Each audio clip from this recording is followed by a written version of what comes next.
जय माता दी। आप सभी को नवरात्रि के 5वें दिन की हार्दिक शुभकामनाएं। नवरात्रि के 5वें दिन माँ स्कंद माता की पूजा की जाती है। भगवान शिव और माता पार्वती के पुत्र कार्तिकेय को स्कंद के नाम से भी जाना जाता है। भगवान स्कंद को माता पार्वती ने प्रशिक्षित किया था। स्कंद माता हिमालय की पुत्री पार्वती भी हैं। उन्हें महेश्वरी और गौरी के नाम से भी जाना जाता है। देवी स्कंद माता सिंह की सवारी करती है और कमल आसन पर विराजमान रहती है। इनके साथ ही उनकी 4 भुजाएं हैं और जैसा कि आप सभी जानते हैं कि भगवान शिव और माँ पार्वती की सबसे पहली संतान थे कार्तिकेय जी। देवी स्कंद माता की एक पौराणिक कथा के अनुसार एक समय की बात है, ब्रह्मांड में ताड़कासुर नामक राक्षस ने भयंकर तबाही मचा रखी थी। उन्हें भगवान ब्रह्मा से अमोघ वरदान प्राप्त था कि उसका वध महादेव और उनकी पत्नी से उत्पन्न होने वाली संतान ही कर सकती है। ताड़कासुर इस बात से भली भांति परिचित था कि महादेव तो योगी और तपस्वी थे, इसलिए वे कभी भी विवाह नहीं करेंगे, तो उनकी संतान उत्पन्न होने का तो कोई प्रश्न ही नहीं उठता।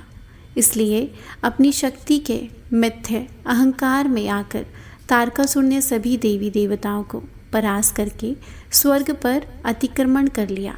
जब देवी सती ने भगवान शिव से विवाह किया तो देवताओं को यह उम्मीद बंधी कि अब उनकी संतान से ताड़कासुर का संपूर्ण विनाश हो जाएगा। लेकिन जैसे कि हम सभी जानते हैं, देवी सती ने अपने पिता दक्ष के यज्ञ में अपने प्राण त्याग दिए थे और फिर एक बार सभी देवता निराश हो गए। लेकिन भगवान की यह दिव्य और अनोखी लीला अभी समाप्त नहीं हुई थी। देवी सती ने फिर एक बार जन्म लिया और इस बार पर्वतराज हिमालय और उनकी पत्नी देवी मीना के घर में, जहां उनका नाम पार्वती रखा गया। विवाह के योग हो जाने पर देवर्षि नारद ने देवी पार्वती से भगवान शिव को प्रसन्न करने के लिए तपस्या का अनुरोध किया, ताकि संपूर्ण ब्रह्मांड पर आए इस विपदा का कोई समाधान निकल सके। लगातार 3000 वर्षों की तपस्या के पश्चात महादेव प्रसन्न हुए और उन्होंने देवी पार्वती का पाणी ग्रहण किया। अब जैसा विधि का विधान था, देवी पार्वती और महादेव ने एक शक्तिशाली बीज को उत्पन्न किया, जो आगे चलकर उनका पुत्र बनने वाला था। यह बीज इतना शक्तिशाली और तेजस्वी था। उस शक्तिशाली बीज को देवी गंगा को सौंप दिया गया। देवी गंगा ने उस बीज की देखभाल तो की, लेकिन देवी पार्वती यह अच्छे से जानती थी कि केवल वे ही उस बीज को संभाल पाएगी, क्योंकि उसका तेज संपूर्ण ब्रह्मांड को भस्म करने में समक्ष था। और तब देवी पार्वती ने जल का रूप धारण किया और उस बीज को संरक्षित किया और कुछ समय बाद कार्तिकेय का जन्म हुआ।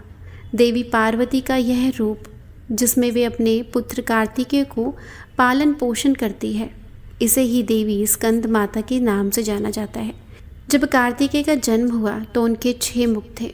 ऐसा कहा जाता है कि कुछ समय के लिए इस बालक की देखभाल 6 ऋषियों की पत्नी ने की, जिन्हें कृतिका के नाम से जाना जाता था। अपनी इन 6 माताओं के नाम से ही इस बालक का नाम कार्तिकेय पड़ा। कार्तिकेय का जन्म जैसे देवताओं के लिए उम्मीद की एक नई किरण साबित हुई। जब कार्तिकेय बड़े हुए और सब प्रकार की विद्याओं में निपुण हो गए तो देवताओं ने उन्हें अपना सेनापति बनाया। उन्हें कार्तिकेय को, अगर ये कथा आपको पसंद आई है तो एक लाइक ज़रूर कीजिएगा